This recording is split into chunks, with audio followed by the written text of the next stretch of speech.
A wave of diplomatic strain is emerging between the United States and several African nations as Washington moves to restrict visa access for travelers from Nigeria, Cameroon, Ethiopia, and Ghana.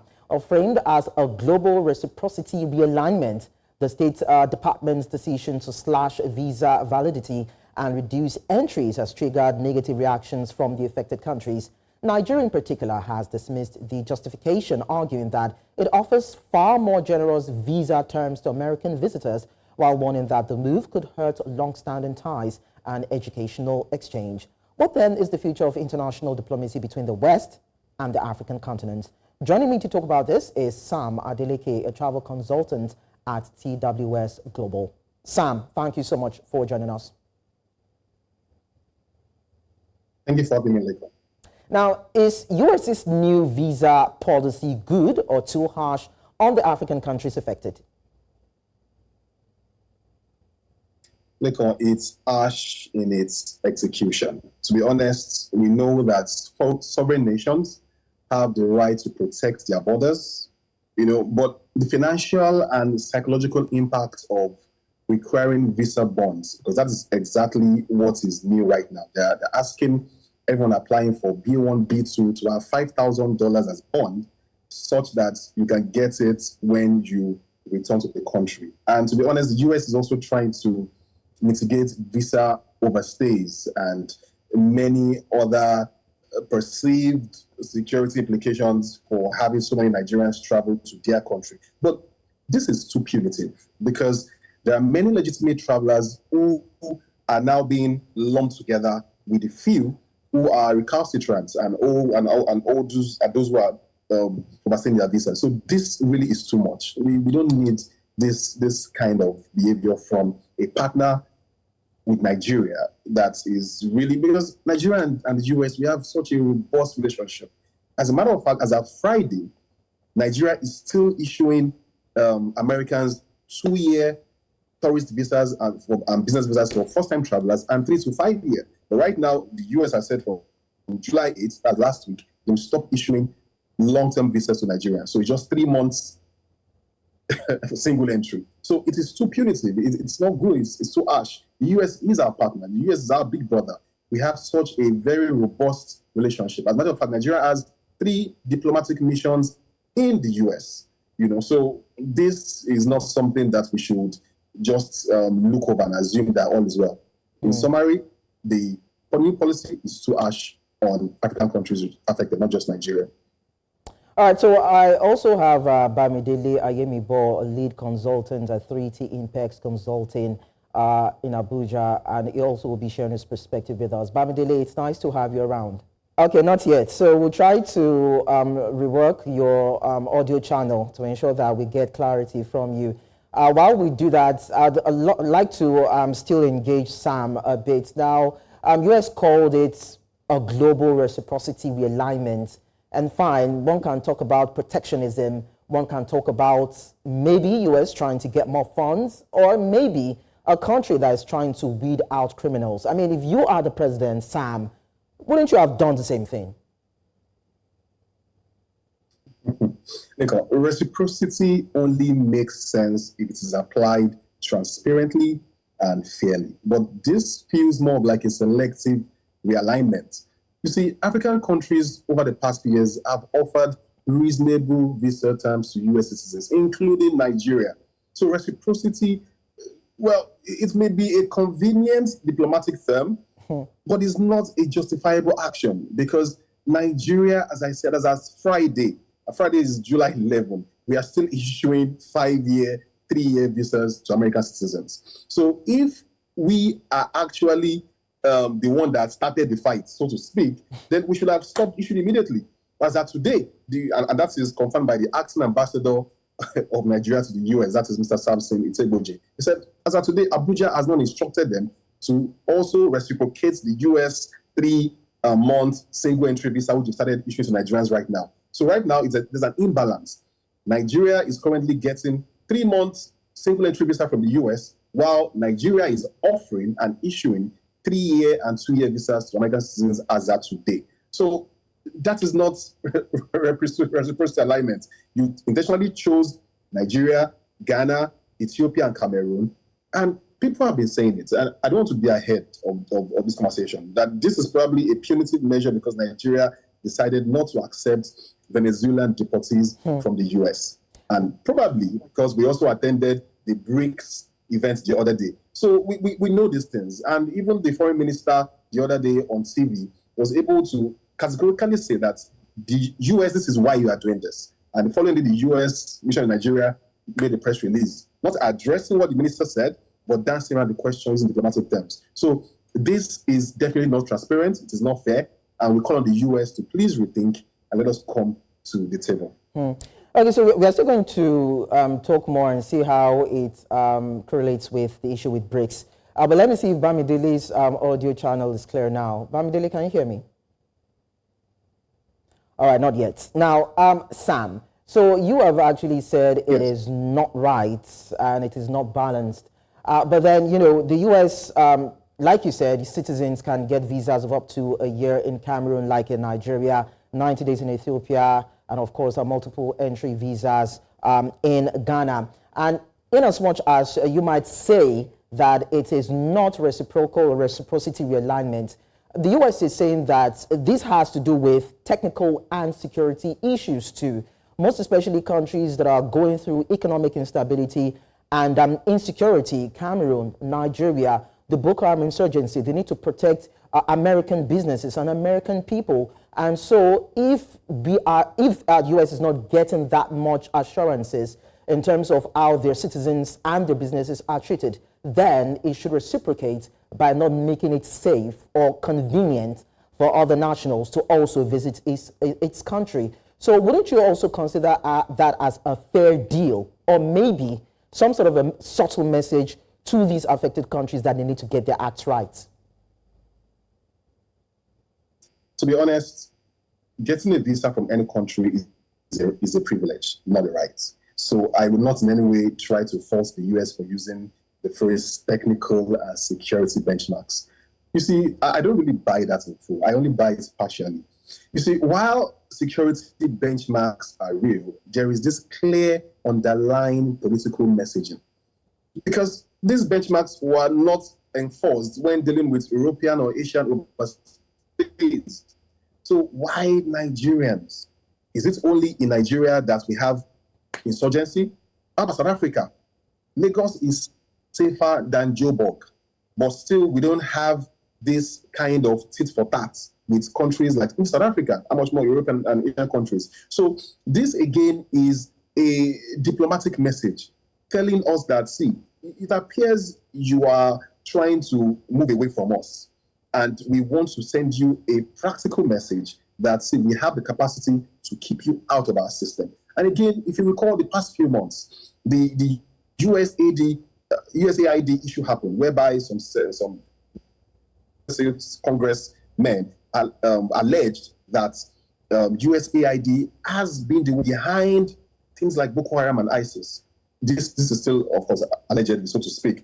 So you can't say you are behind insurgency, you are behind the stability of our country, and still we are pushing our people who intend to come visit their relatives. So these visitations are not even just because we want to come and see the beautiful US, so to speak. There are family reunions, exchange programs, conferences, and also even tourism. So this is a wider issue that they are only under technical and security benchmarks. By the way, we know the number of killings that happen in the US. We know the number of racism fueled protests and issues that happen. So the US is not even so safe, so to speak. And if you're trying to do this, you're simply telling us that, okay, we are the world's power, the greatest country in the world. Right, we understand. But please, technical and security benchmarks, come on. That is too political for us not to understand the messaging behind it. Well, I'm not trying to play the devil's advocate here, but then, I understand that Nigeria has denied reports that it only offers single entry visas for 3 months to the U.S. Citizens, as we understand. Yeah. Just like, Trump did wrongly accuse South Africa of white genocide, is saying that, oh, this is what Nigeria and these other African countries are doing. But don't you think maybe Trump is being misinformed? And these actions or these policies that is bringing on board is out of a system of maybe misinformation or fake news being, of course, presented to him? You see, I do not want us to delve into that realm of taking away blame from the person whose box top at stable.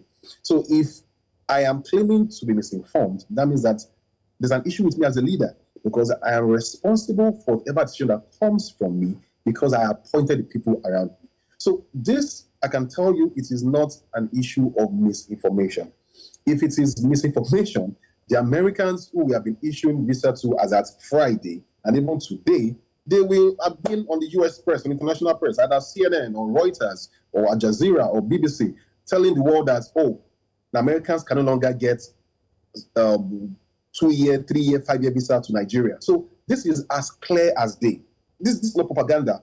The US mission in America is currently issuing 2, 3, 5-year visa. So you see, the deep state, so to speak, and that is the phrase used for the entire US political system, has a way of using such lines, disinformation, misinformation, in order to pull a wool over people when they are trying to hide their real intent. Because this is not misinformation. This is a deliberate action, and they know what they are doing, and they're intentionally hiding under that phrase so that we can now go back to start blaming junior career professionals in the foreign affairs and the Department of State. This is a deliberate action. They know what they are doing. These guys are intelligent. They've been doing it for years, and they are trying to see how we can either buckle under the weight of the pressure they are putting on us on other things they are asking from us behind the scenes. All right, now, just as you said earlier, now a school of thought believes that U.S. posturing appears to reflect a growing discomfort with Nigeria's increasing global realignment, particularly with the BRICS. Now, if you were to look at diplomatic relations and alliances, which do you think will benefit Nigeria more? Aligning more with the BRICS, or trying as much as possible to employ or deploy diplomatic means of resolving this issue with the West? You see, to be honest, Nigeria's tilt towards the BRICS and other multipolar alliances, it's simply a very real issue, because right now the US is retaliating in a subtle way. And we need to also let the West know that you do not have the monopoly of global madness, so to speak. You can't just do anything anyhow. You can't talk to people anyhow. You can't slam Paris on people anyhow. We have options. So this statement by Nigeria aligning with the BRICS and also letting them know that, as a matter of fact, as we all know, China and some Asian countries, they are the ones building infrastructure in Nigeria, but not for free. But we all know what the US and the Western countries do. They simply come, organize seminars, soft talk, soft power. But the people who are really putting their foot or their feet on the ground are these guys in the BRICS nation. So I do not, again, have any issue with the US thinking that we are breaking their hearts. This is like a jilted lover who is trying to retaliate and revolt. But again, Nigeria is a sovereign country. We have the choice to align with whosoever we believe has our best interest at heart. I mean, our telco infrastructure and our road infrastructure, many is being built by the Asian countries, by China, some of these countries within the BRICS coalition. So again, it's important that we emphasize the fact that we're a sovereign nation and we have the choice to align with whosoever we want to align with. If this is the price we have to pay, then so be it. But so, again, we know that in the long run, yeah, we might have to bear the brunt because the US is a global power. Yeah, for now. Okay, so Sam, stay with me for a while. I'd like to see if we can eventually have Bamidele jump on this conversation. Bamidele, are you there? Can you hear me now? Hello, Bamidele. Can you hear me now? Okay, yeah, we can hear you, but then it's faint. We'll try to manage it and boost the audio. All right, so I'd like to get your own thoughts now. I want to believe that you've been listening to Sam talk about these new visa policy or rules by the US and how it's affecting these African countries. What is your own, summation? How do you see it? You know, I was making an analogy to someone. I said, I have my house, you have your house, and you're saying, I can only come to your house within a particular period. Why should that be bother me? Why should that be a concern for me?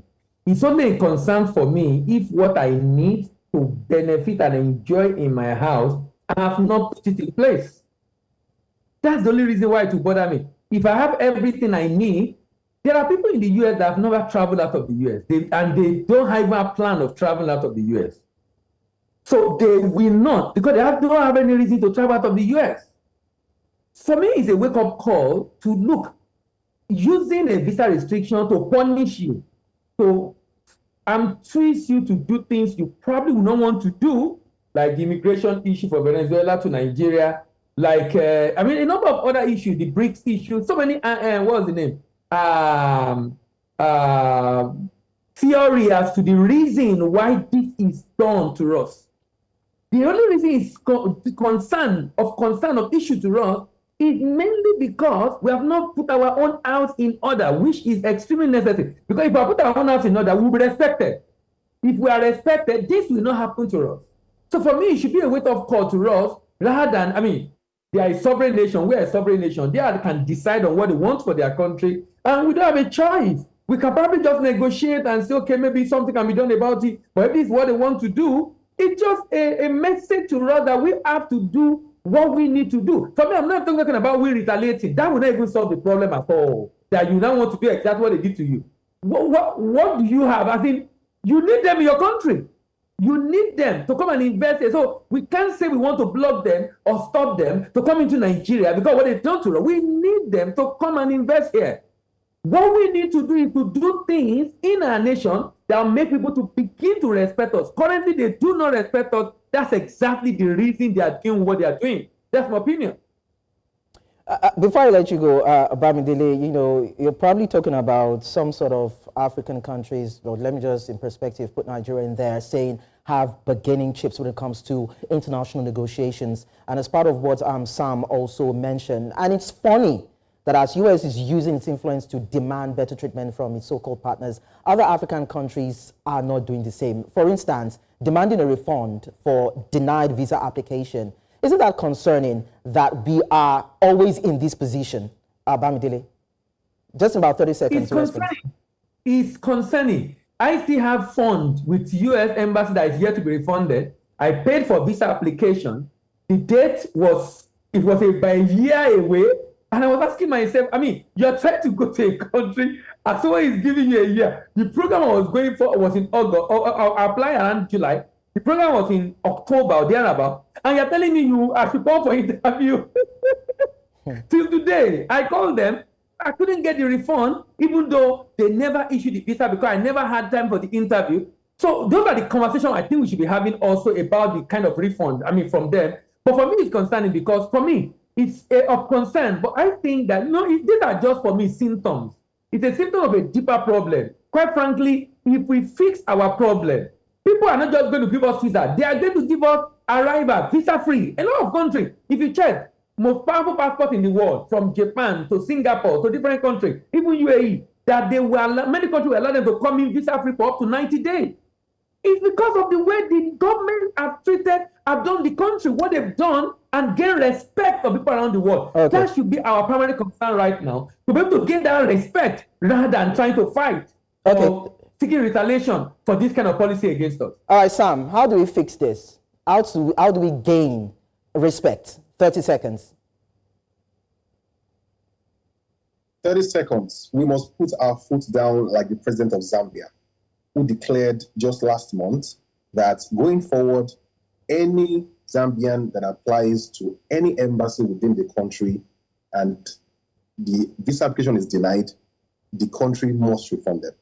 What we need is clear leadership, someone who has the capacity, who has the strength, who has the confidence, who has the credibility, so that does not have baggage, because it appears they are holding so much against us as a country. So yeah, I agree with Bamidele. Do we have leaders who have the capacity to put their foot ground and say, no, treat my country right and I will treat your country right? So reciprocity should be applied and executed to the letter.